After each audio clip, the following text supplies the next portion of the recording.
Hello, ladies. I'm so glad you're here today for this coaching session. Let's just all take a breath. No matter where we're coming from today, no matter what's happened already today, everybody just take one big breath in, just in through your nose real slow and out through your mouth, however it feels good. Yeah, if you need another one of those, feel free to take another one of those breaths, those cleansing breaths as I prepare to Why not? share. Get in my car, get in my glove box, and get you a pair of glasses. Why do you have more? Here we go. Muting everybody, all the things, all the people. Hello, ladies that just joined us. Welcome. We're glad you're here today. So can you see my screen? Constant self-doubt and self-criticism to unshakable self-trust and self-acceptance. That's where we're moving. That's the goal of honestly everything that I do. My one-to-one coaching, my new group coaching program called Embodied Self-Trust, and even in the Nourish membership. Like, this is the foundation of everything that I do because this is what I needed. When trauma robbed me of self-trust, I fell to the ends of myself. Like, I didn't like myself. I was disgusted with myself at times. I hated parts of me. I genuinely got to a place of where I was criticizing myself, doubting myself, and part of taking my power back was beginning to take steps of action towards building a new level of self-trust. We're building new neural pathways with every embodied experience that we have and create for ourselves. Moving towards myself with self-compassion and self-acceptance, self-love. These are the things that build self-trust. So this is what we're talking about today. And just to give you a little overview of what it's going to look like, today I'm going to take you through just a few slides. We're going to define a few things to kind of bring clarity of mind about what we're even talking about here and make it a little bit more tangible. And I'm going to guide you through a little experience, and I'm going to allow for some interaction too. So part of group coaching is about teaching. We have an education piece. I believe in having guided experiences. That's the teacher in me. Having guided experiences where you can embody this information and integrate it to a whole nother level.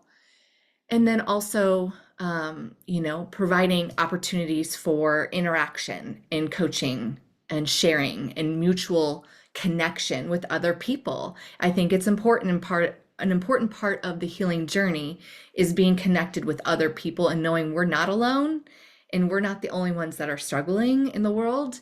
And when we are struggling, our very, very narrow scope looks like this.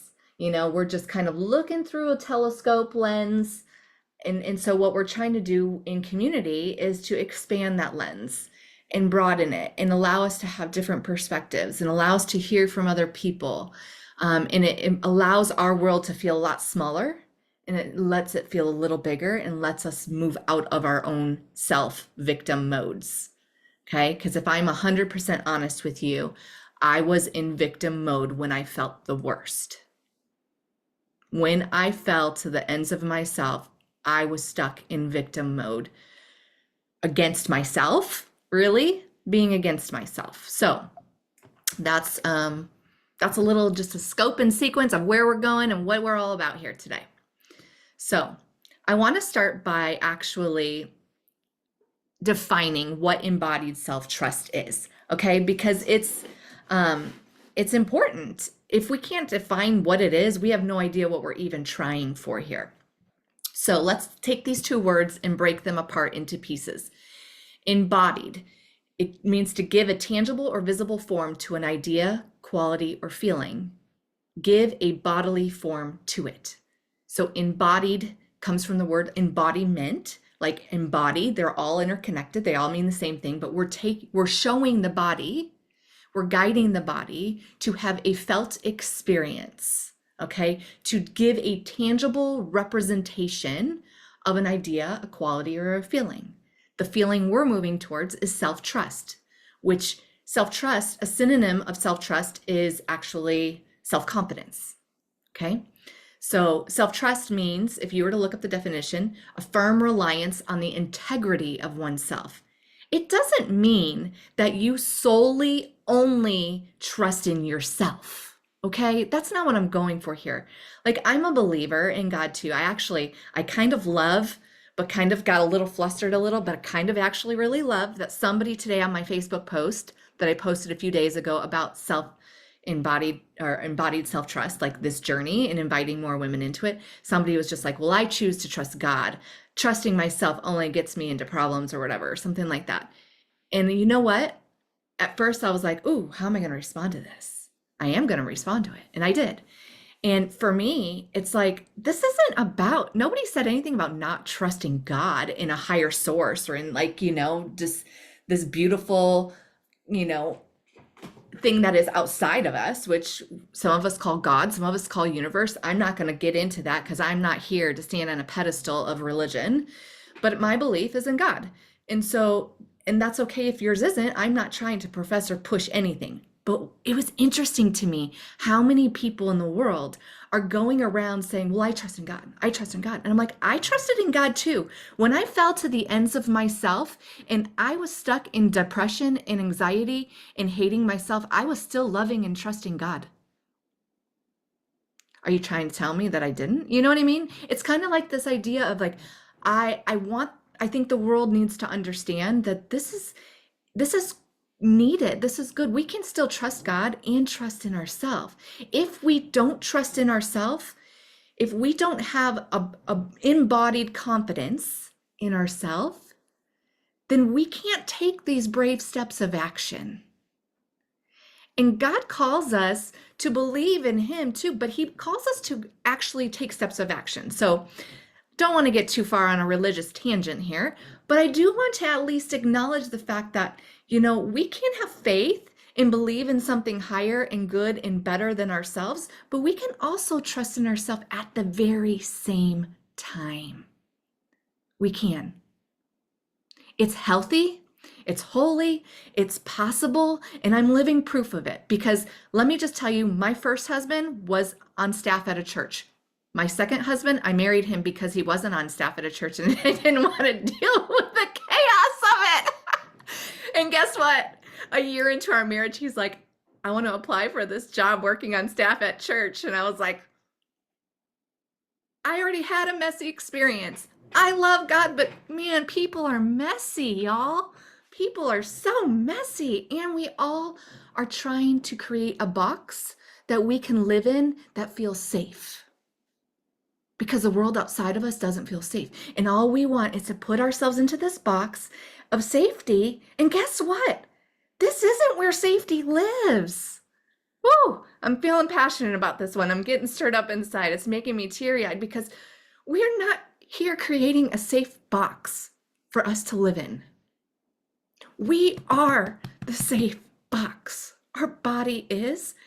And if you are a believer, I'll just add on, if you are truly a believer, then the belief is that the Holy Spirit is within inside of you. And so, of course, then, yes, duh, self-trust shouldn't feel like such a faux pas thing. I don't know about you, but that's kind of what that's just where I'm coming from. So this is passionate on my heart this morning, this afternoon, I guess now, depending on what time zone you're in. It riled me up a little bit this morning because I'm like, having clarity and confidence in choices, if you look at that definition of self-trust, having a good relationship with yourself and trusting your inner voice, your inner knowing, that's not bad. There is nothing wrong, sinful, or bad about that. Oh, you're welcome, Jill. Thank you so much for saying that. Yes, girls. Yes, the divine is within. Good words. I feel you. Yes, thank you. I'm so glad that this is touching you too today because I'm so passionate about it. I don't use my voice very big yet in a platform of religion or anything like that, because religion, I've had some trauma and some wounds from that space. I love God. That's just my own personal journey, not trying to push it on anybody else, but just to let you know, like, this is a foundation of me. But I do believe self-trust can coexist with believing in a higher source of energy and of light and of love outside of us. I do believe in that. I feel that when I'm outside in nature, I can't deny the connection that I feel inside of myself through some of the embodied experiences that I've had. I can't deny that I believe that we were all created with purpose, for a purpose, and created, on purpose. We were created on purpose. I do believe that. And I spent probably the 40 years of my life kind of going back and forth, feeling like, maybe not. Maybe all I'm worthy of is crap, because crap keeps happening and traumas kept stacking for me. And so, yes, Katja, thank you so much for saying that. We do need a voice who talks around church. We do. It's needed in the world, and I'm still a little scared. I believe in being vulnerable as a coach. I believe in being authentic. I think it's my superpower. I think it's one of the topics, though, I'm still a little scared to talk about outside in the public forum yet, but I'm doing it in small circles like this. And this is where it starts. We're taking one brave step of action and then another and allowing it to build momentum. And that's what I'm doing here. This feels brave. This feels audacious for me, even. One-on-one, if I know somebody's a believer, I'll have conversations. I will engage. If somebody's open to the conversation, I will engage. But I never start off anything. I've never started anything with this topic. So this is actually blowing my mind because it was not on the agenda. But it was what was inside of my heart and my spirit. And I believe that what is here is for a purpose and on purpose. And it's meant to be shared if it's inside of me and just ready to burst out. And I believe the same for you. And I want so much to help unlock that for you. Okay, so this is where we're going. This is where we're going. I want you to ask yourself this question. What causes you to lose self-trust, to just self-dismiss, to self-abandon? And before I make you answer that question, I want to actually define a little bit about what that means, because a lot of people don't even know the word self-abandonment. Like that phrase, that word just may be new to you. The idea of self-dismissing may be something that you didn't even realize you've been doing. Okay, so let me define it for a second and we'll come back to this question. I defined it at the top of this. Self-abandonment is an unhealthy coping mechanism that involves rejecting or suppressing parts of yourself, often in order to meet someone else's need. And it can be understood as the rejection of your own thoughts, feelings, and needs. The opposite of self-trust is self-abandoning. Examples of self-abandonment: ignoring instincts, values, needs, feelings. As we go through this list, I want you to check with yourself here. Be real honest with yourself, okay? The only way we move forward is by truly being authentic with ourself first, okay? So we're not judging, we're not criticizing ourselves if we do this currently, if we do this often. We're not judging and criticizing, we're pulling back and we're becoming observers and witnesses of what is really happening in our own world, okay? Within ourselves, we have to do that. But we're not going to do it with criticism here, not in this space, okay? We're going to do it just with curiosity and with some compassion, seeking to understand. Ignoring instincts, values, needs, and feelings. Do you do that? Neglecting your personal needs. Prioritizing other people's needs and desires over your own. Seeking external approval and validation from others first. Let's add that word first. Do you go to other people first? Do you let their voice weigh more than yours? Even if you don't go to them first, do you take their words over the knowing of your own mind, body, spirit? heart. People pleasing, hiding parts of your personality, harsh self-criticism, suppressing emotion, perfectionism, trying to do it all perfect, trying to control things, refusing to stand up for yourself,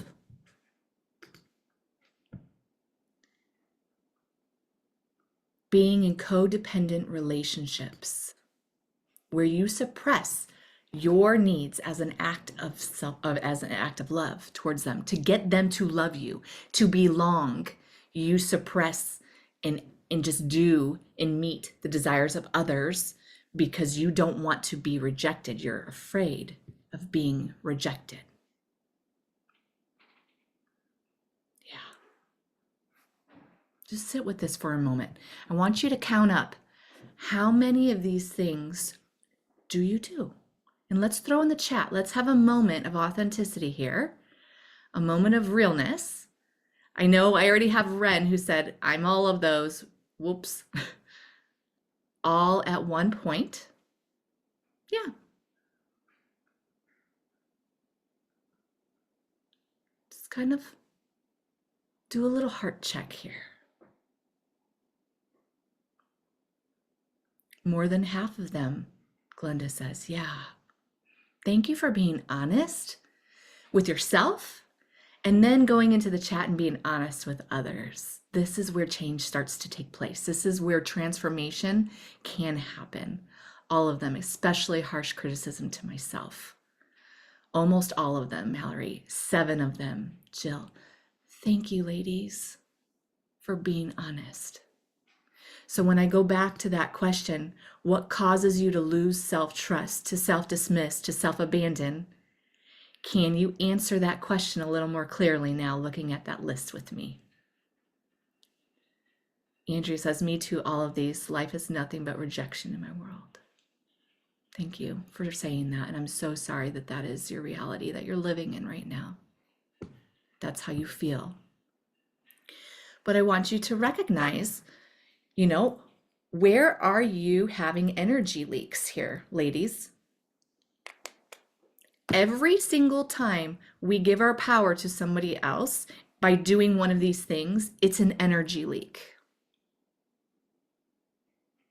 Oftentimes, when we're here and we're in the space of these things taking place, we aren't honoring ourselves. We're not respecting ourselves. We're not loving ourselves well. We aren't setting boundaries to protect our own energy, and it's leaking out. It's leaking. And then what does that do to us? How does that leave you feeling? Throw in the chat for a moment. And actually, I want to invite you for just a moment. If you want to come off mute and share, let's just have a moment of sharing. How do you feel when you do one of these things that causes you to self-abandon, to self-dismiss? How does that leave you feeling?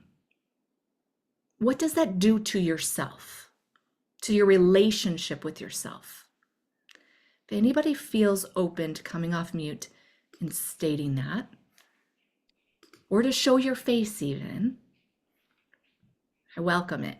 I welcome you here, all parts of you. Jill, I think it makes me feel lost Mm. when I abandon myself. And I can see that now because I am in sobriety almost in 10 months now. So Let's just celebrate. Let's celebrate her here, right? Thank you. Yes.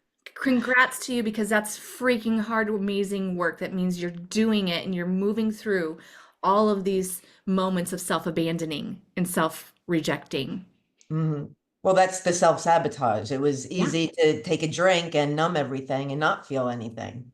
So now having to feel everything and feel it fully, I've caught myself in all the places that I abandoned myself.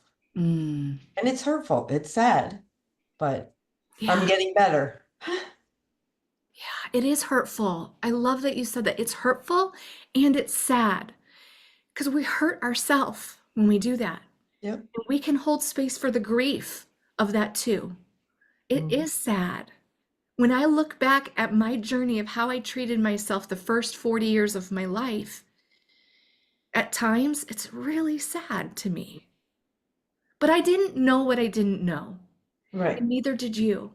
And we all cope with strategies that we learn along the way, most oftentimes in childhood. Mhm. We start with these negative coping strategies that help us to survive when we don't have our full brain capacity yet, because your brain's not fully developed till you're 25. And so we come into the world just trying to survive all these moments, experiences that are completely out of our control, because as children, we have very little control. And we start just building upon that. And as we become adults, we start learning, oh my goodness, these negative coping strategies that we just keep adding on, like, and we're like, oh, all of these coping strategies helped me survive, and I can be grateful for that. However, I'm at a point now where they're stacking and they're harming me. Mhm. Yeah.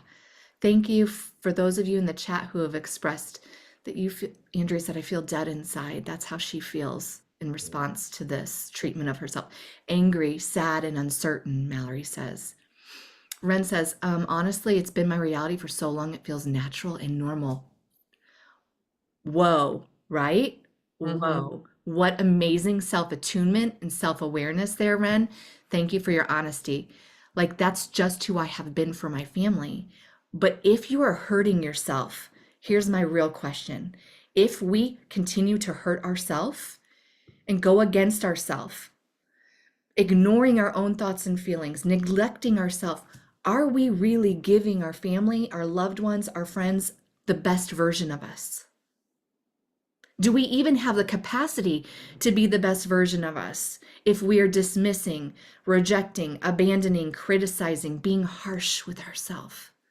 What overflows out of us comes from the place of within us.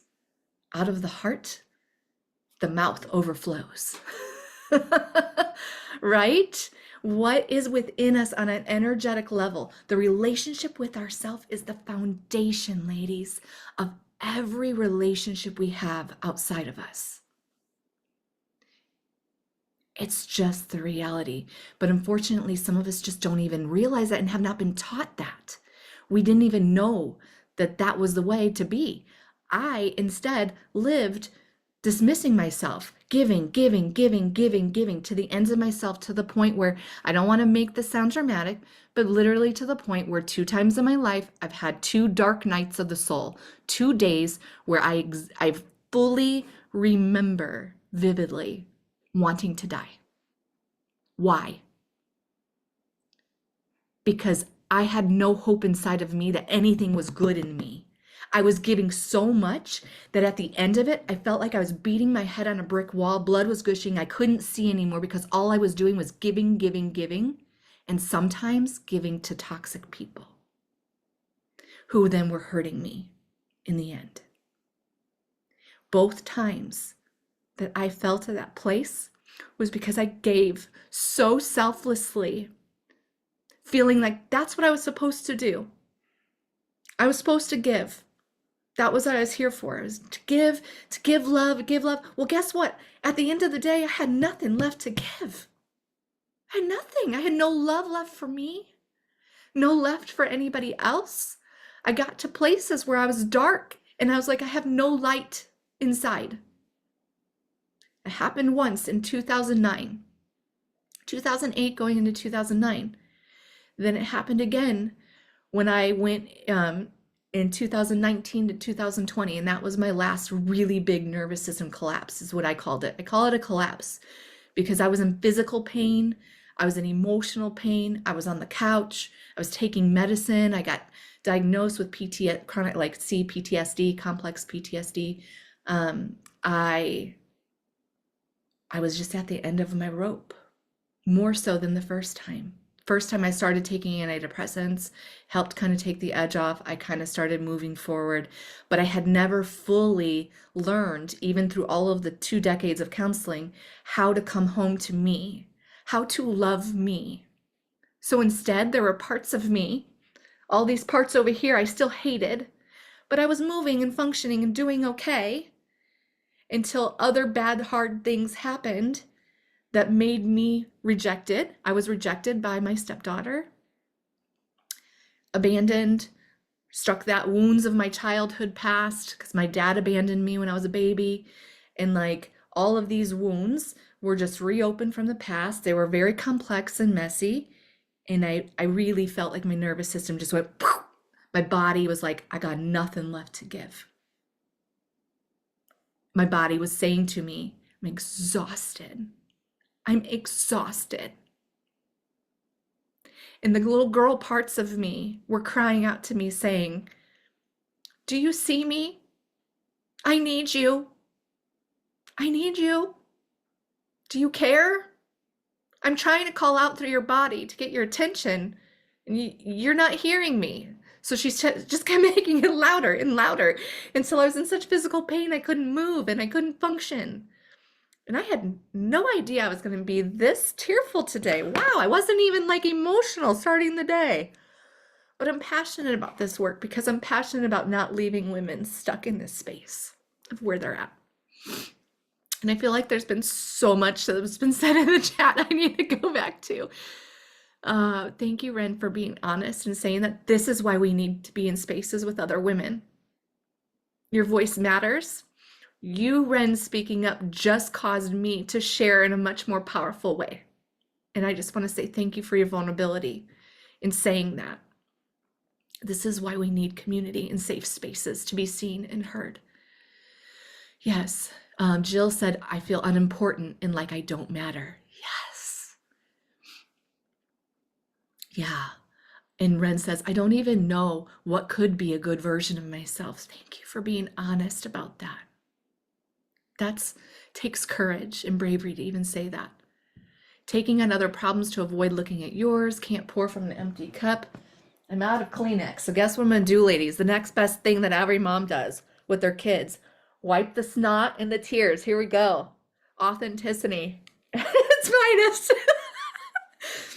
And like I even said, some of my one-to-one clients are on here that and I told them, I'm like, you can stop and go get a Kleenex. You can honor your need.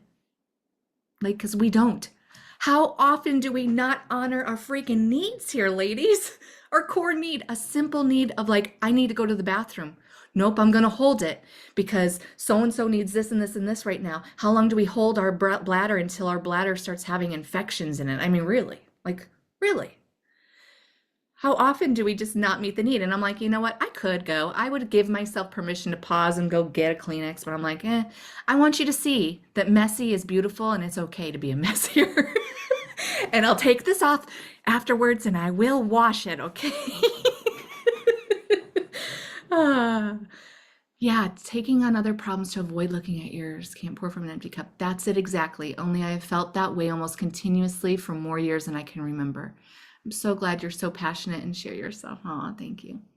I can relate to becoming a stepmom and some losses in my life that brought up childhood trauma. I never identified it as trauma. Yes. Yes. It is traumatic. Let's define what trauma is. Wasn't on the agenda, but I feel like it's necessary just to like reinforce this and reiterate this. Trauma is anything that is too much for your nervous system, too fast, something that you don't have the ability to move through. You don't have the skills, the emotional intelligence and emotional regulation skills to actually be able to process the emotion and allow it to move through your body. It can be something that is neglect and something that's like not enough for you. When your needs are, not held in a compassionate, loving presence, it can be traumatic. If you're going through something that's difficult for you and you don't have somebody else to compassionately hold that space for you and to help you to move through it with more ease, or to help you feel supported and feel heard and seen and loved and cared for in the midst of that hard thing, that can be trauma. We don't often see how big trauma really is. Trauma is what's traumatic for me may not be traumatic for you. It's an individual basis. There's not a black and white that we can put on it. It's actually so many different things. For you, if you wake up and somebody doesn't say hello to you every day and doesn't acknowledge you, but they're living in the same home with you, that can be traumatic. That can make you feel isolated and unloved. Anything that's repeatedly making you feel unloved, even if it's a really small thing, can be traumatic to your body, to your brain, to your nervous system. Let's look at it through this lens. Anything that is trauma for you is just traumatic to your brain and your body, and it's causing dysfunction inside of you. It's causing you to suppress something. It's causing you to not be able to move through something with ease. It can be very little. And it can happen repeatedly, which then creates it to become a traumatic experience. Maybe the first time it wasn't traumatic. Maybe the second time it wasn't. Maybe the third time it was, and the fourth time, and the fifth time, and then the snowball starts rolling. And it feels bigger and heavier and messier, and you feel more and more stuck in it over time. Yeah. It can be something that is not meeting your needs, your core needs. It can be something that is anything that's causing you to self-abandon can be traumatic to you, to your brain and your body. So maybe you start looking at it through the lens of what is really affecting my nervous system? What causes me to get out of regulation and into a dysregulated state? Oftentimes, the triggers are our treasures because they lead us to the places where we can heal. The triggers show us what has been traumatic to us. Whatever you are emotionally triggered by today and tomorrow, those are little guideposts along our pathway that show us what is still unresolved, what has been traumatic to our brain and our body that is still in need of attention. Yeah, I want to just open it up. Is there anyone else that wants to share what this makes you feel? Somebody, I know some of you already shared in the chat. Thank you, Veronica, for being vulnerable, showing your face, and just speaking and sharing from your heart. Anybody else want to say what it feels like to self-abandon? Or how has it affected your relationship with yourself over the years?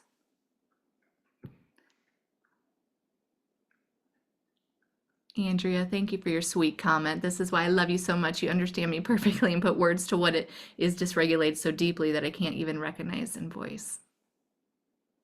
I was once there. I couldn't put words to it either. And neither could 20 years of counseling. No, seriously, I couldn't find people who could put words to what I was experiencing. Amanda, I see you. Yeah, I was just gonna say, usually it causes me to feel very drained and at myself. And then I also know that that's typically when I go into that victim mentality of like, why does everybody do this to me? And kind of go into that mode. Yeah. Thank you so much for sharing that. 100%. I do too. I feel drained. Yeah.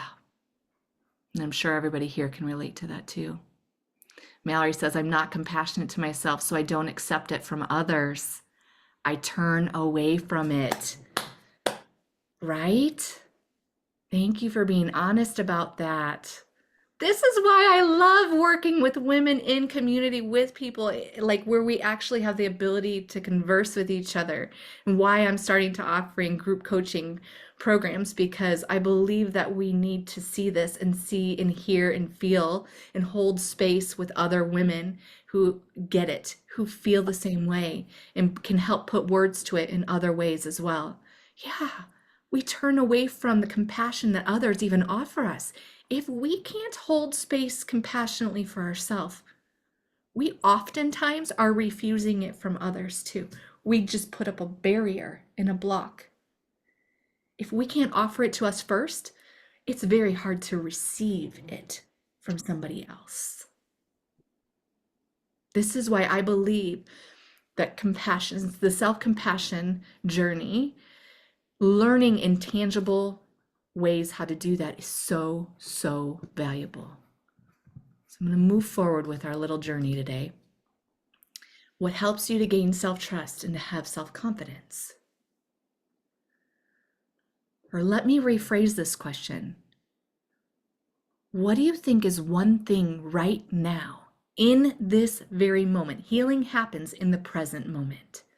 What is one way that you think you could help yourself to move towards self-trust, self-confidence, self-acceptance, self-compassion, self-love?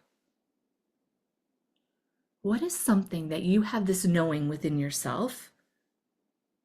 Does anybody have that? And it's okay if you don't. If you don't have an answer to that right now, that's okay. Don't want you to beat yourself up here, ladies. I'm actually going to guide you in a little embodied experience in just a second. But is there anything that comes to the top of your mind? You can come off mute.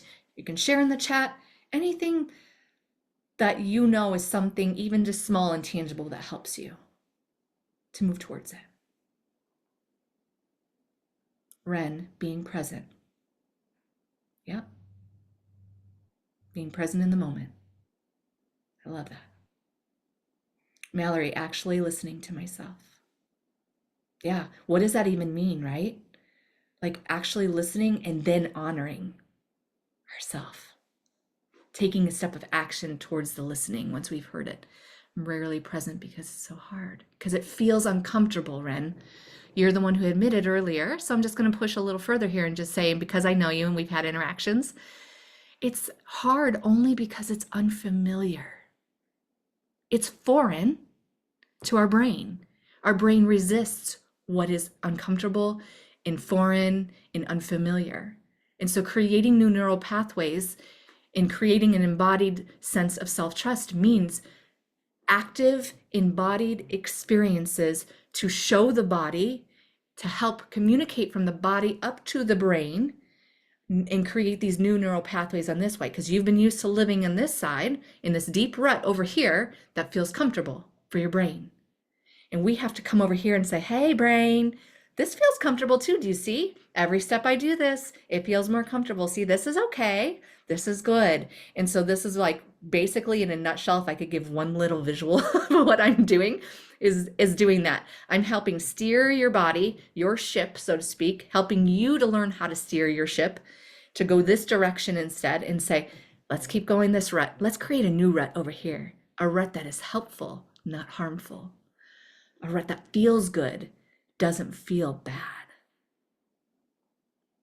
A rut of self-trust, not of self-dismissing and self-abandoning. Yeah. Veronica, keeping a promise I make to myself. Gotcha. Stop listening to others as they know better. Yeah. Ren, yes, it's draining and gives me more focus to how exhausted I really am, how hard things really are. Can I just offer you a moment of compassion right now?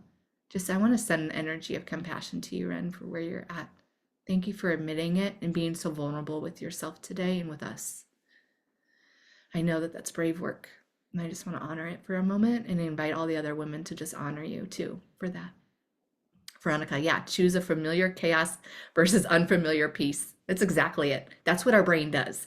Our brain will always choose a familiar chaos over unfamiliar peace just because it feels scary and unfamiliar. I try for my own self to steer away from the word hard. And I've decided to begin over the last few years in my healing journey of reframing hard to unfamiliar, uncomfortable. When something feels hard, I feel like for me, the energy of me saying, this is hard, this sucks, because that's kind of what my language was about 5 years ago, just telling you, that kept me stuck longer and further. The energy of, this is uncomfortable, this is unfamiliar for me. Of course, then I validate, of course it feels unfamiliar and uncomfortable and messy. I like the word messy instead of hard.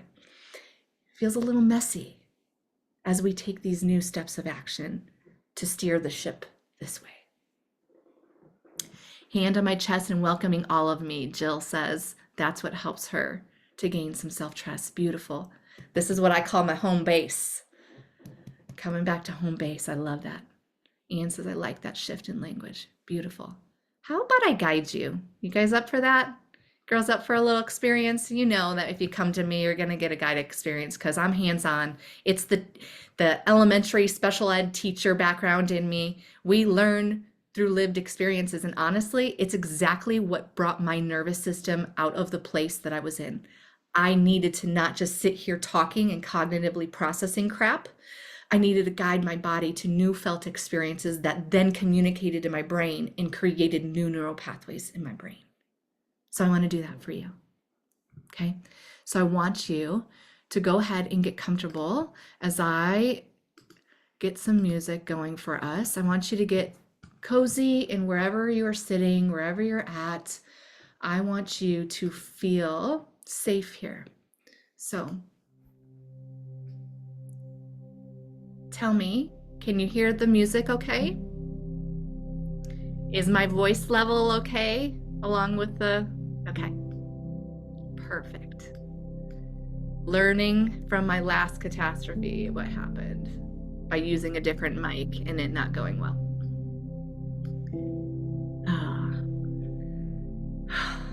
Let's just go back to home base for a moment here, ladies. Hands on your heart, if that feels good. One hand or two hands, or simply one on your heart and one on your stomach.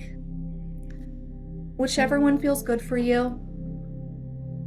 Or you can even hold yourself. There's no right or wrong here. I want to bust through the black and white mentality.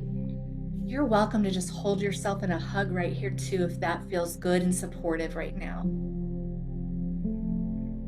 And I want you just to begin to let yourself take a breath. Breathing in through your nose very slowly and breathing out through your mouth even slower. Letting your exhale be longer than your inhale.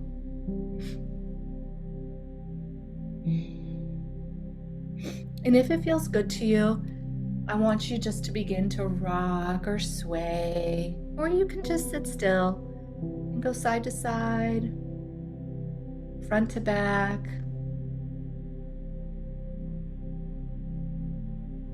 Not following my lead. I want you to follow the lead of your inner knowing, of your body. What feels best and good for you right now, and it's safe here to explore that. You just want to try out different things? You're safe to explore here. And you're welcome to change and shift it at any point. Letting yourself sigh if a sigh breath feels good for you.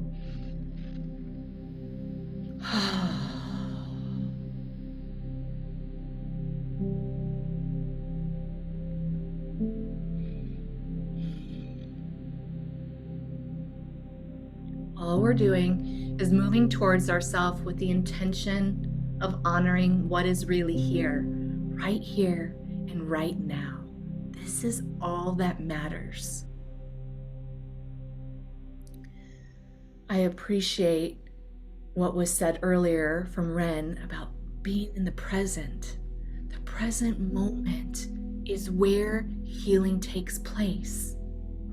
Moving towards ourselves with an energy of love, of compassion, of empathy and understanding, of gentleness. And I want you just to begin from the top of your head down to your body, down your body to the tip of your toes. We're just going to start at the top and go down. I want you just to invite each part of your body as I say it to soften and just relax even 1% more. Just want you to create an invitation to that part of your body. So start at the top of your head, your forehead, inviting it permission to soften and ease just a little bit. moving to your eyes, to your cheeks, to your chin and your jaw, showing your body what it feels like to soften just a little bit, maybe opening it, letting it move a little. Your ears, your neck, your shoulders, saying, hey body, it's safe to relax, it's safe to ease. Moving to the top of your back, down the middle of your back and the lower back, inviting just a little wave of ease, energetically, physiologically, letting a softening happen. Moving to your arms and your hands, moving them a little bit if that feels good, to just kind of show them it's safe to like relax and move and ease. Moving into your chest, taking a breath right here, letting your breath in your stomach have permission to ease as you breathe.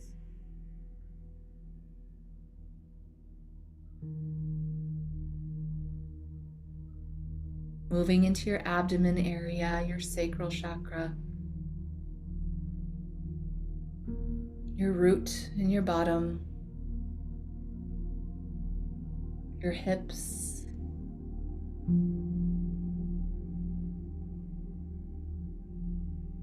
your legs, noticing where you're holding this tension, these tension spots, and just relaxing them, just 1%.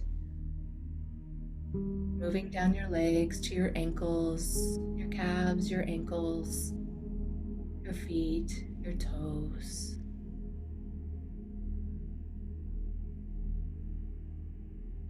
Noticing what it feels like just to embody an invitation of light and love towards yourself right here. Noticing what the body is experiencing right now sensationally with this invitation. Is there resistance? Does it feel uncomfortable? Is it able to soften more than 1% just by you inviting it to soften 1%? Just opening that door of an invitation, giving your body permission to begin to soften. How does your body respond? Letting your breath continue to flow here.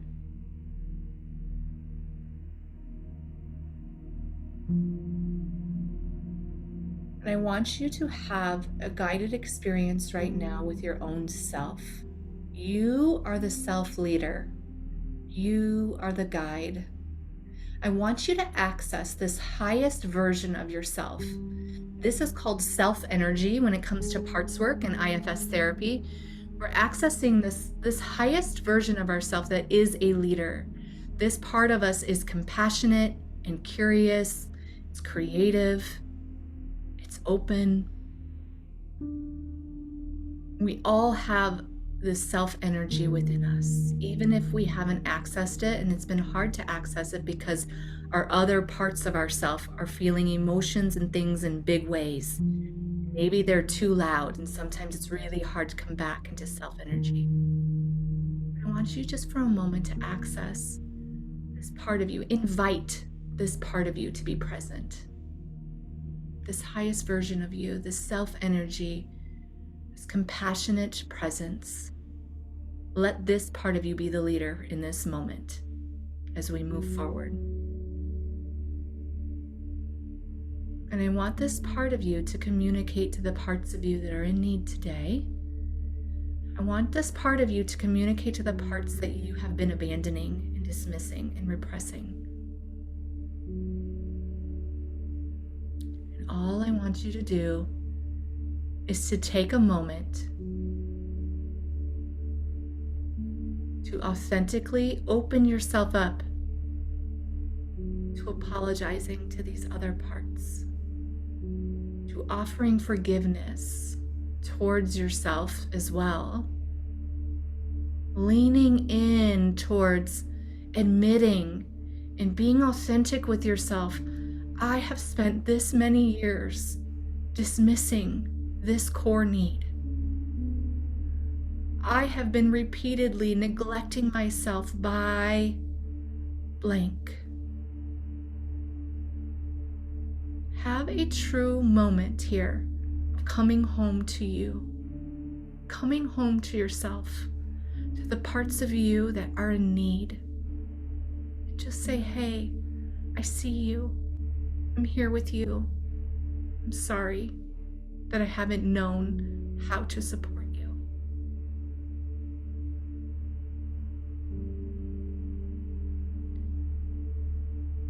I'm sorry I haven't always been a good friend to you. Use the words that mattered most to you, ladies. Speak the words. If you are alone in a presence by yourself where you can speak them out loud, there's power in using your voice. Speak them out loud here. I'm going to quiet myself and allow you to have your own guided experience here for a few moments. If you're in a place where other people will hear you, it's okay to just say it quietly, inwardly. But offer yourself some compassion right here. Come home to these parts that need you. Your angry parts, your sad parts, your scared parts, your hurting parts, the parts that feel alone.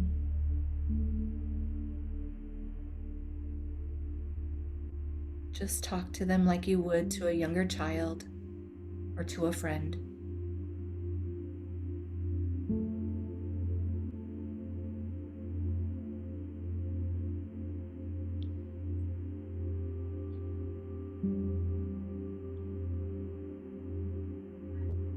Offering words of care. I care about you. I love you. If that feels okay for you to say. I'm with you.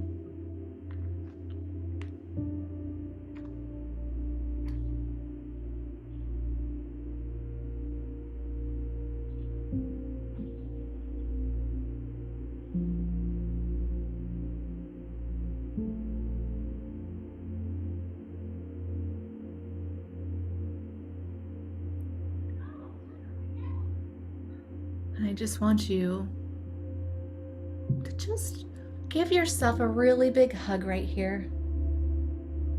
Give yourself a big hug. Show your body through this experience that you care.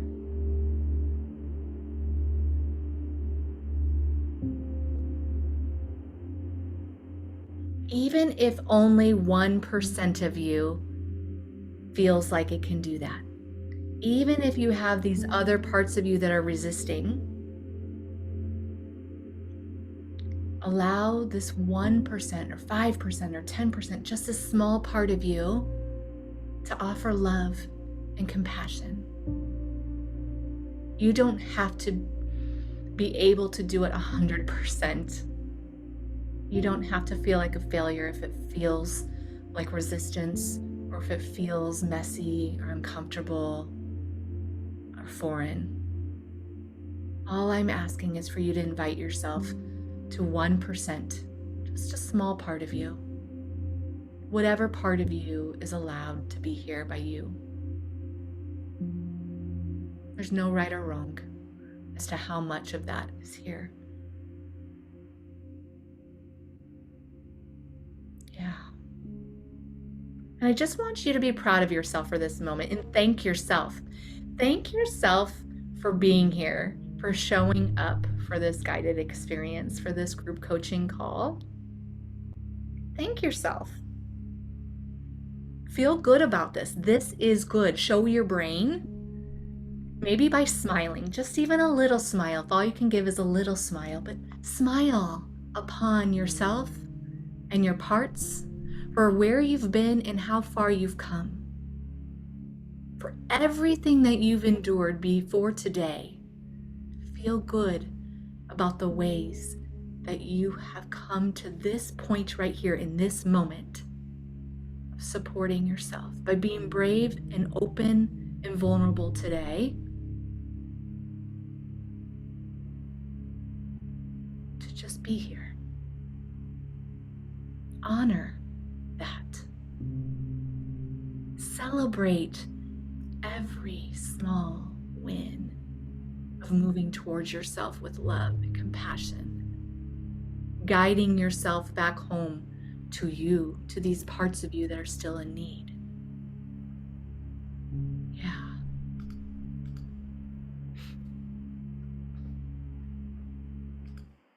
And I want to, of course, take one last moment to invite anybody else who wants to join us. Thursday, we start our group coaching program. And this is what we're doing. We're starting this journey. I today just kind of wanted to lay the platform of what we're doing. And I know that several of the women who are joining on Thursday with me are here today. This is kind of our intro to where we're going, to the journey of what we're doing and we're experiencing.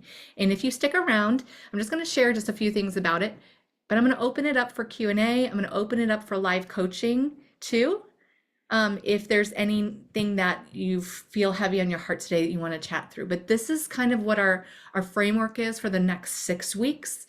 We're moving towards creating emotional safety within ourselves, embracing all parts of you, coaching yourself compassionately through stress and triggers. We're actually going to start creating plans for how to respond to your triggers, okay? I'm talking action. I want you ladies to take action, and I want to guide you to take action.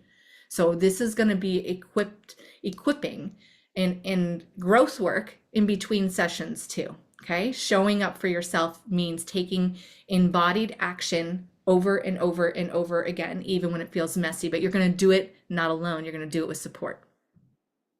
Week 4, identifying and meeting more of those core unmet needs and setting boundaries. So all of this is going to integrate with parts work, because that's what I'm trained in somatic parts work, but learning how to set boundaries in a healthy way that doesn't feel icky for you, okay?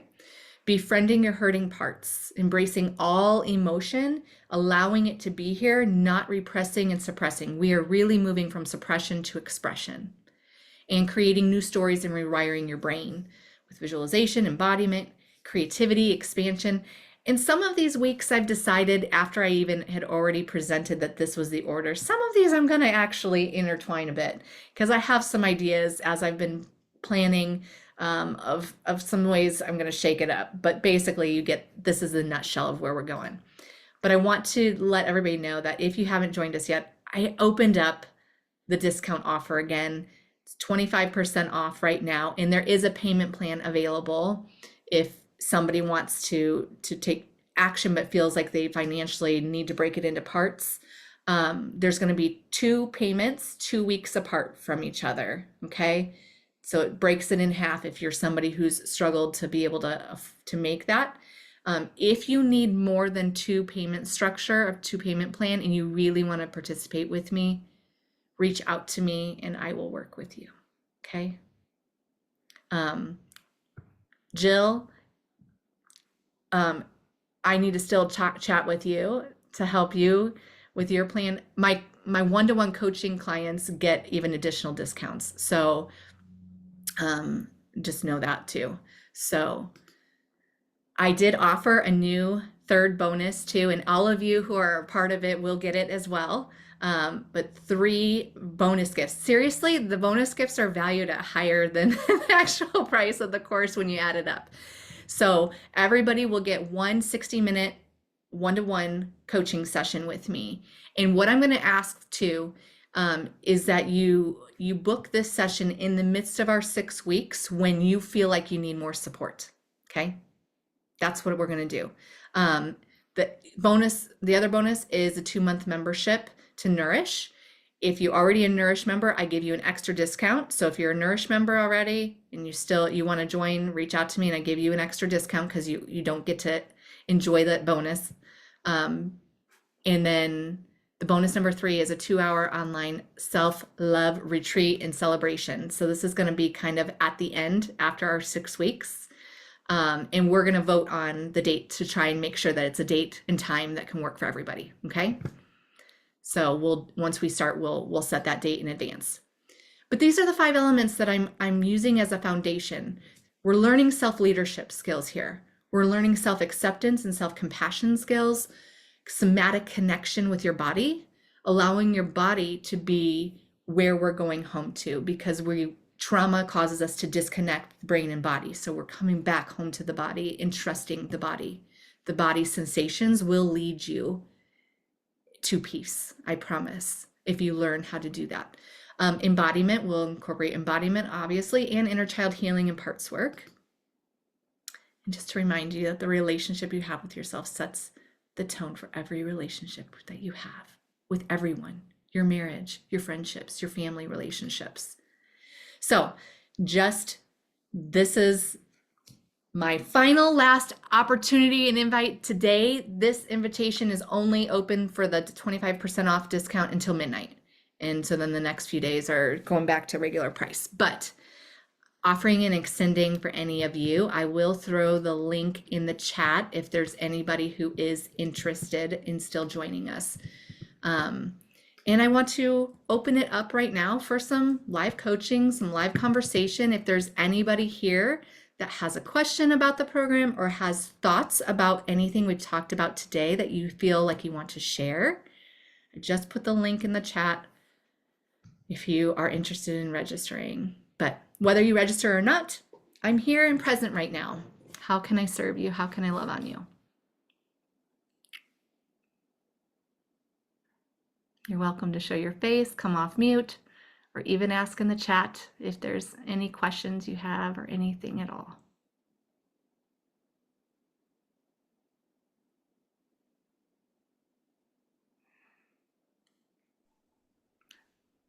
Bueller,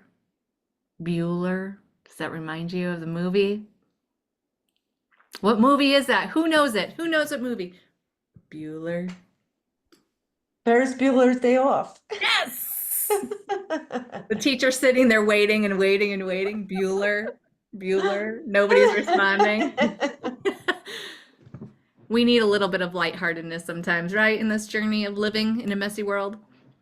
Yes, I enjoyed that baby got back that you sent on Instagram to the group this morning. Yeah, to the Nourish members. Yes, hilarious. That was funny. Yeah. To anybody who doesn't know what we're talking about, I'm going to grab the link right now and just put it in the chat so that you have context. I actually shared it on my Instagram itself, and then I shared it with my Nourish members on our WhatsApp community. But we need lighthearted, fun things, right? Just to keep us balanced. I love that too. That had me watching it several times. It was classic. It made me want to go find more of that person. Right? But I just wanted to tell you, Jill, that you've probably known, I'm trying to carve out this last quarter because this is like the anniversary of a couple losses in my life from this last year. But and I wasn't going to sign up for any more programs, and I was just going to give myself space. And I just realized, like, this is exactly the gift and the space. This is how I want to use my space, And yeah, caregiving a parent and bringing up childhood stuff was it was a journey, and it was one I'm very glad I walked through. But yeah, so I will be joining, and I'm excited. And you know what? Can I just say something right now, Anne? But I'm so freaking proud of you for showing your face on here. yeah, with my like bedhead hair, and So yes. Anne shows up, but she never wants to show her face, and she just showed her face. And I just want to say, I love that. And yes, let's celebrate her, because that's a win. That is something that has felt uncomfortable and messy to feel seen in that space. And I have women who join lots and lots of times and never show their face. And I love that we're coming to a place of opening up this this space, I want to say thank you to all the women here because I don't believe that other women would start, because Andrea started showing her face now too. Anne started showing her face. So thank you to the women who felt comfortable within their window of tolerance to actually show their face. And that invites other women to do that. That's something that might feel hard for some people. And I just want to honor you, Anne. And I want to honor you, Andrea, too. Like, I know when we're feeling really messy inside, it feels scarier to show our face because that energy is like, oh, people are seeing it. Oh, what are they thinking of me if they see that I'm really this mess inside? Well, hopefully it made you feel better that I just snotted all over my shirt and created this space. Ren, I know you have a naked kid, a kid that likes to be a free, so it's okay. There's no judgment here. And I'm not saying that to make anybody feel bad who doesn't show their face. I just want to honor Anne because I know we've had conversations about it and it's uncomfortable. And I just want to say thank you. I see you and I honor you for showing your face. And I'm so grateful you're going to join us. Your presence is going to be great. And I hope you show your face there. No, I'll do my best. Beautiful. Because it's beautiful. Mess and all. This isn't a place of judgment. This is a place of love. That I feel for sure. I love that. Andrea, were you going to say something, sweetie? I guess, is it okay to share our experiences during that embodied time? That we did? Please. And first I want to say to Anne too, I know what you mean about the bad head and just feeling so messy and horrible. That's why I don't like to show my face. Plus I often get way too emotional and I never like crying in front of people. And I wasn't feeling particularly like crying well, you look beautiful no matter what. So do you. See, here's the thing. We are mirrors of each other. What you just viewed about me in my messy moments, you saw me as beautiful. That's what you just said. I see the same in you, in your messy moments. I still see the beauty in you. Thank you so much.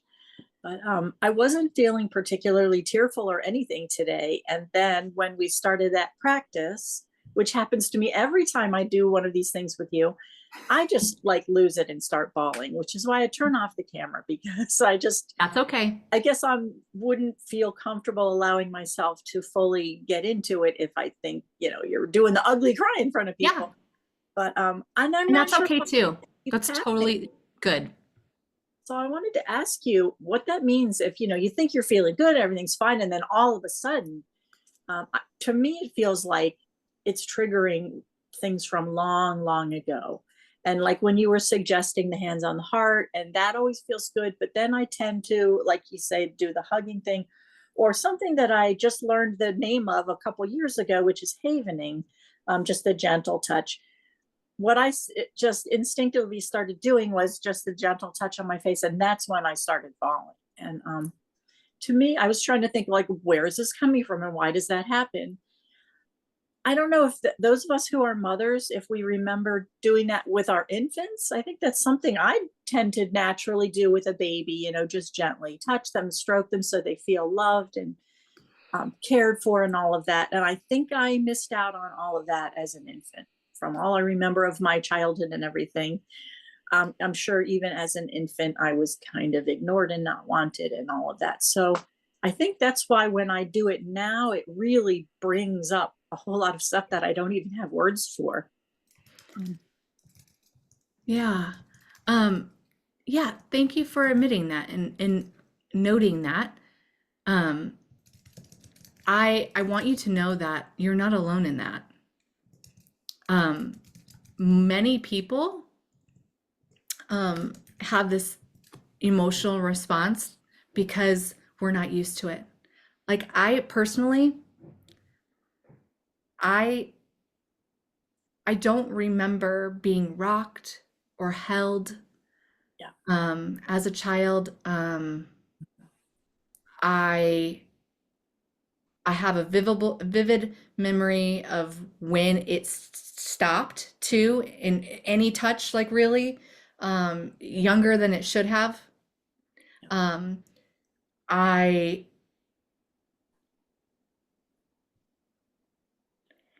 If you are not used to coming towards yourself with compassion and love and care, it feels very vulnerable. And that's okay. I just want you to know that it makes sense. And if you're grieving and having other struggles in life of triggers and feeling sadness, and I'm just saying incognito, you know what I'm saying, I'm speaking to you, but incognito, without divulging anything of your own journey, just because I've talked with you. Of course, when we've had moments of pain and hurt, when we come towards those parts of us that are desperately longing for love, when we give it, that part of us cries. That part of us can feel like, oh, you care. Oh, wow. This is new. This is unfamiliar. And I just want you to know that it's totally okay, but this is the beginning of the journey for you, of coming home to you. Coming home to yourself will, in the end, feel like a celebration. I can cry about the journey too and be sad about the ways that I've not met my core needs, the ways that I've caused more suffering and pain for myself too. But every time I come home right here to me and I say, hey, sweet girl, I'm here. Every time I connect authentically with the parts of me in need, and they feel seen and heard and validated by me, I think a part of them cries. I think a part of them also celebrates. Oh, wow. Yay, she cares. Yeah. She sees me. Nobody's seen me. That's what that part of me feels. That younger 6-year-old part of me always feels not seen and not heard, Always. dismissed, suppressed, ignored, all of the things. So when I access and connect with her, I feel like she cries, and then she also jumps in jubilation like, yay! And we can hold space for both. We can allow her to cry and then say, it's okay. It's okay to cry. And then we can say, it's okay to celebrate this too. This feels good. Let's do more of this. I'm still waiting for that second part to kick in. It feels completely foreign to me. And maybe I'm wallowing too much in the sadness, but I feel like it must need to come out in order for me to get to the other side. It does. And so we have to just honor and love and respect and have empathy and compassion and offer gentleness and kindness to this part of you that needs your presence. More than anything else in the world, these parts of us need our presence. It needs those parts need you. So I'm grateful though that you're joining us on the 6-week journey, because I think this is going to be really impactful and transformational for you. I'm glad you're here, Andrea. Thank you for using your voice. Thank you for sharing your experience today. Thank you, everyone, for listening, Yeah. being here. Is there anyone else that has anything to share? Jill just sent you big hugs, Andrea. She said, hugs, Andrea, big ones. Aw, thank you, Jill. Thanks so much. And Glenda, you sent me a private message. I'll stay after and chat with you personally, okay? If you have a few extra minutes. And Anne said, from me too, Andrea. And Veronica said, yes, thanks for sharing, Andrea. Sending you love and light. See, so much love here from Thank you you ladies. so much, everybody. Thank you. Anybody else who wants to share with me or have a question or share about your experience today? Anything at all? Sylvia, I don't know that I've seen you in person before. I just want to say hi to you. I kind of follow some of your stuff on Instagram, and I'm kind of new to all this self-compassion because I don't have any towards myself. I've been grieving for a long time, and I thought that it's kind of passed, but just to make a long story short, I just I left an abusive marriage, 43 years. Actually, it's going to be 44 years this month, but I left a year ago, and I'm my mother's full-time caregiver as well. So we got an apartment together.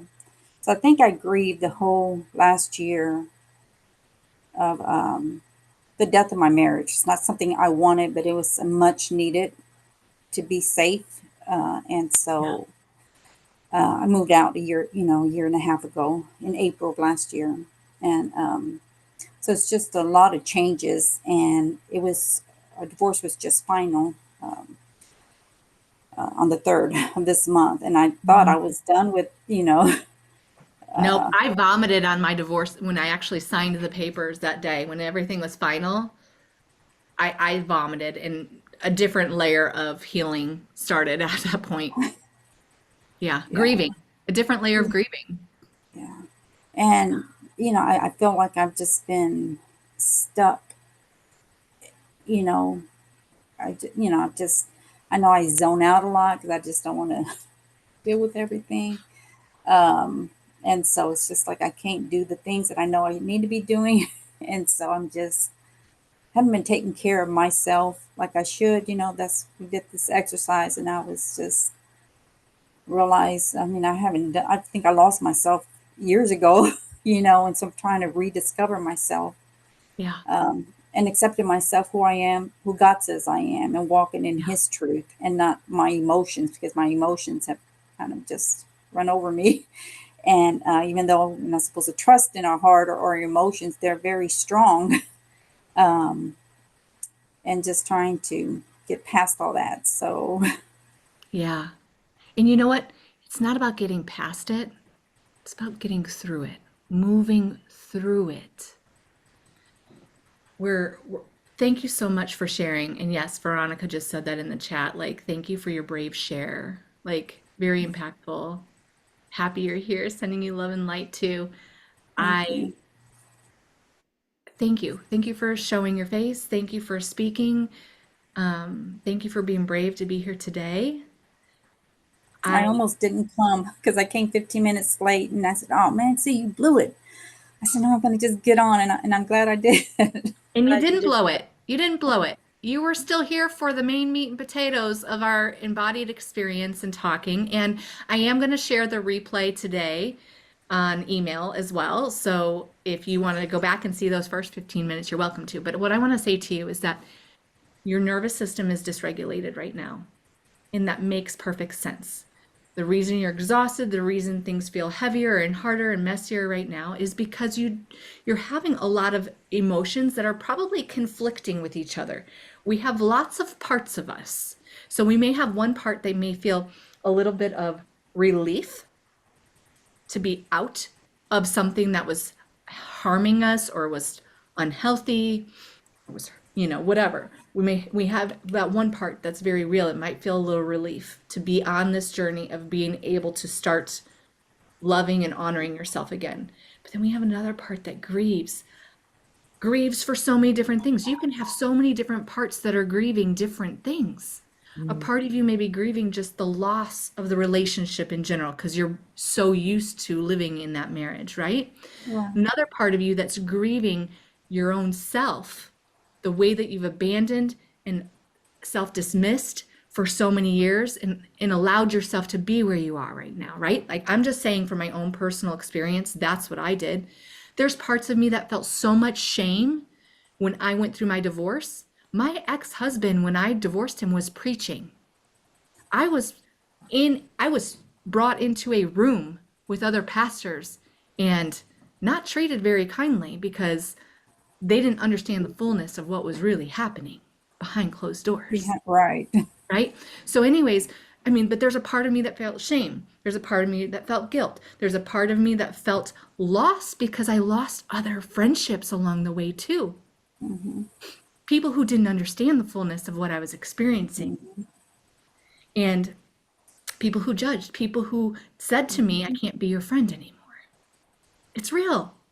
It's not just a loss of one marriage or one thing or one person. It's a loss of so much of your life too, of how you've been living for so long. And for me, the biggest loss was losing myself in the midst of it. Yeah. I grieved even that, how much I had lost myself in the midst. Yeah. And so I just want to say that today, just since I've been through it, and just send you just so much light and love, and just honor you and where you're at in this journey. But I also want to let you know that this is a beautiful opportunity for you. It's a beautiful opportunity for you to start owning who you are again, for you to discover what peace and joy means and looks like for you, for you to start taking leadership of your life and start actually moving forward with tangible steps of action to heal and love and lead yourself from a place of embodied self-trust. And I will tell you, I do this also through the journey of one-to-one coaching, but I also have this group coaching program. Some people are choosing to do both at the same time and choosing to do more one-to-one, sessions to help their healing journey, move forward even faster, have that faster transformation.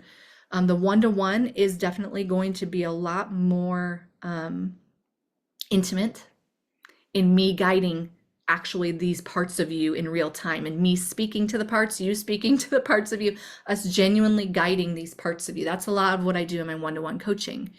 But this group coaching is going to be a little bit more open to suit everybody where they're at. It's going to be up to you though to help step in and take ownership of the parts of you, which is why I wanted to offer at least one-to-one coaching call for people in the midst of it. And people can pay and opt into more as well if they need it.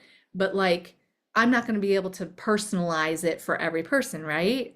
So if somebody opens up a can of worms, so to speak, for themselves, and they're like, oh, this feels like a lot, I want everybody who does join me to know that they have the option to either pay for additional one-to-one coaching calls too, if they join this group coaching program, to kind of support them if they need a little bit more than somebody else. Just kind of keep that option open. But Sylvia, I want you to know that where you're at, what I see is you're standing in a field right now. You're standing in a field, and maybe it feels confusing and you feel a little lost and you're not sure which way to go. The beautiful thing is that there's no right or wrong, and that if you connect within yourself, you are allowed to have permission to move towards maybe the flowers that are over here, the beautiful flowers that are over here. Maybe you feel more drawn to the river and the water that's out here on this side. Maybe you go to do both. You go to one first, then you go to another. But that's what the self-exploration is. This is a journey, this journey of self-love and self-compassion and self-trust, and really coming at this from a place of embodied connection within ourselves, is about becoming a guide of taking steps towards what we genuinely want to receive more of in our life. Not letting ourselves be defined by the darkness, honoring the darkness, honoring the dark, messy parts that are hurting, grieving, that are angry, because it would make perfect sense for you to be in a place too where you're feeling angry. To have a part of you that feels shame or guilt, like all of these parts that need us, like we're guiding them. We're coming in, we feel more confident with some skills and tools and resources to be able to connect with these parts and become the guide and say, okay, I can honor all that's here and I can help steer the ship this way. We can go from feeling the darkness and also invite some of the light to come in. We honor the dark, we bring in the light. This is where I call dancing in the mess. We're dancing in the darkness and in the light, all at the same time. We're letting it all be here.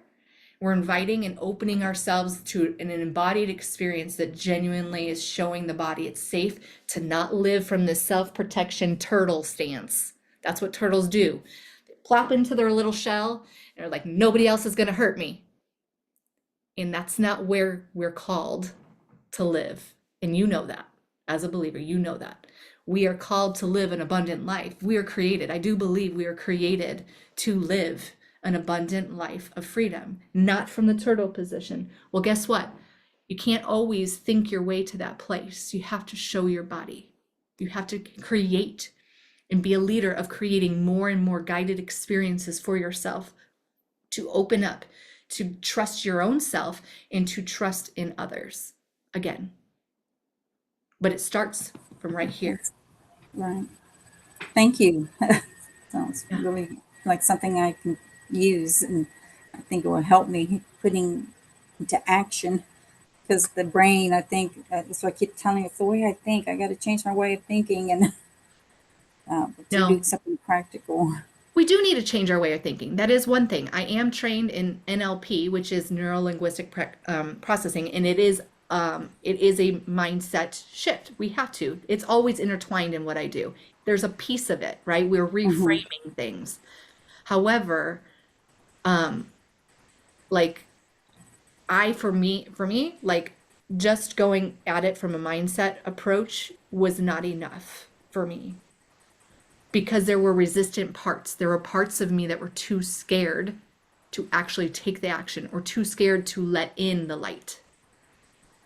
And so I had to create and start opening up to guided experiences. And for some of you who have been in my circles for a while, and you've already heard me say this, and I'm sorry if you have, but I'm going to say it again for Sylvia, because I don't know if she's heard this before, but the vagus nerve is the 10th cranial nerve in our body. It's the longest wandering nerve. It runs from our brain all the way down into our gut. And here's why I know that cognitive processing is not always enough for us. Mindset shifting, changing our mindset is not enough. And why cognitive talk therapy didn't work for me is because 80% of the information on this communication highway, this vagus nerve, that it runs down both sides of our neck, down through our body, and it touches every organ in our body. 80% of the information travels from the body up to the brain through this communication highway. Only 20% goes from the brain down to the body, sending signals of safety. The vagus nerve is responsible for really allowing our parasympathetic nervous system to come on board. And that's our state of rest and digest, our state of rest and recovery. It's our state of ease, our state of safety and peace. And so we have to show and guide the body, so the body has a felt experience, which is where somatics come in. Somatic just means body-based. And so what we're doing is we're guiding the body. Today, I took you through a very small experience. And my Nourish membership has a hub full of lots of experiences too. But in my monthly classes that I offer, they go through experiences, because I want your body to feel safe and at ease, to know it, to experience it on a felt sense. Because why did you get to the place where you are right now, where you're struggling, where we struggle, anybody, where we struggle with anxiety or depression or grief or any of these things? Because we had a felt experience of something that got us to that space. The only way to move through that is to create other felt experiences of safety and connection and ease and of self-trust, to let the body know it's okay to move through this in a different way. It's safe now. Most of the times when we hunker down in safety, it's because we've had experiences, felt experiences that made us feel unsafe. Wow. And now we have the opportunity to create new felt experiences of safety, to guide the brain and body connectively to move towards the life that we really want to live. Thank you. That's a lot to process, but it makes a lot of sense. Yeah. Yeah, it made so much sense to me when I learned about the vagus nerve and polyvagal theory, because I was feeling like I sucked because cognitive talk therapy wasn't working for me. It wasn't enough. It helped some. I'm not saying my therapists were bad or wrong, and I don't think all therapists are, but I think that they're missing the mark if they're not also integrating the body. Because for me, my body held the alarm. And I view my body like a smoke detector. My smoke detector was going off. Something's not right. Something's not okay. And I'm like, yeah, it is. we're okay. Yep, we're okay now. And my body's like, oh, hell no, girl, we're not safe. I'm not doing it. I'm not moving forward. Right. These parts of us that are held inside the body remembers everything on a cellular level. Every hard experience, every traumatic moment that we've experienced, every time a core need was not met, every time we were neglected, every time we were abused. Any moment of the past leaves markers on a cellular level inside of the body. And all it takes is just a slight energy or a slight tone from somebody or something to re-trigger that in our body. The body, we have to know how to steer and guide and help our body move through those moments of being triggered. If we don't, we just stay stuck in the trigger. That's where I was. Wow. I was stuck in fight, flight, freeze, collapse. Like I was just constantly in that state back in 2019, 2020. That's where I was. And so for me, being there, it made me turn against myself because I felt like I'm trying counseling, but obviously I'm not doing it right because it's not working. So here's Right. where, like, do you see how that's a turning against of myself? Like, Yeah. I'm not doing it right. I'm not good enough. I suck. I'm still feeling depressed. I can't do this. I can't do this. Why can't I do this? Like, Yeah. and my body all along was just like waiting for me to come home. It's like, I'm trying to get your attention. I need you. And really, those were younger parts of me.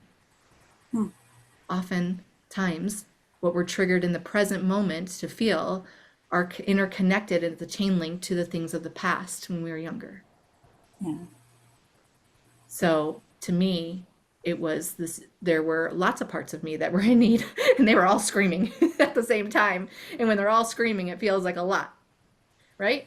And Right. like some of those of you who are here know that it comes out in sensations of the body, comes out in symptoms and sensations of something being wrong in the body, finally getting our attention to be like, I don't like how I feel. I don't like that I feel tired all the time. I'm not sleeping well.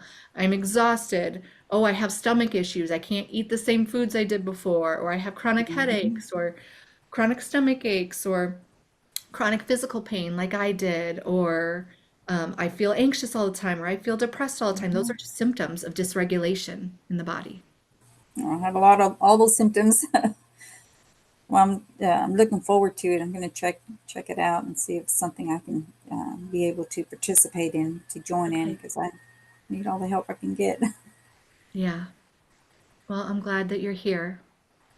Well, Hopefully thank you, and join thank us. you for helping and teaching and what you're doing. You're welcome. I'm grateful and honored now. I wouldn't have said this 5 years ago. 5 years ago, I was very mad. I was very mad that I was feeling all the feelings and all the sensations I was having and experiencing the loss of my stepdaughter and the abandonment and the rejection and just all of it. Like I was grieving a lot. Now I sit here and do I like what happened? No. Will I ever? No. But I'm grateful because I do know and I do believe that all things can be used and turned for good. And I do, even though I'm not still okay with that circumstance, and I will have a piece of me that has grief inside, maybe until maybe reconciliation happens. I don't know. Maybe forever. I don't know. But all I know is that I feel deeply grateful because I wouldn't be right here doing the work that I'm doing in the world if I hadn't come to the ends of myself again. And so I just know that there's power in our stories and in our pain. And they can be used for good and they can be used to bring more light into the world. I can feel pain of the past experiences, but I can also feel gratitude because in this moment right here, I wouldn't be talking to all of you unless all that had happened. I had to get to the ends of myself to really receive just kind of this calling on my life, I guess. The ability to actually speak into other women's lives because I know pain deeply. And I can engage in it and I can hold space for it. And that's beautiful. It's messy. It's beautiful. That's, amen. Anne said to you too in the chat, I just want to make sure I say this. Oh, Sylvia, I'm honoring this phase of your life, sending so much love and support to you. Oh, thank y'all so much. Appreciate all that. Well, and anybody who wants to stay on can stay on, but I just want to let you know that Glenda's question to me was, she sent me a private message and I asked her to kind of stay on at the end. And if any of you want to hear this, I'm just going to let you know that it is about her faith and her struggling a little bit through it right now. So I'm just going to say that. And if you don't feel like you want to be a part of any conversation about that, it's totally okay to say goodbye and just pop off. But she's open to it being open to other people listening too. So if you want to gain anything from it, I'm going to go ahead and I'm going to stop the recording, and because this is already an hour and 40 minutes long and I don't know how much longer we're going to go, but I'm going to stop it now and just, I think people who watch the replay will get the meat and potatoes. But the rest of you women are welcome to stay for just a few more minutes if you'd like. Thank you for being here today.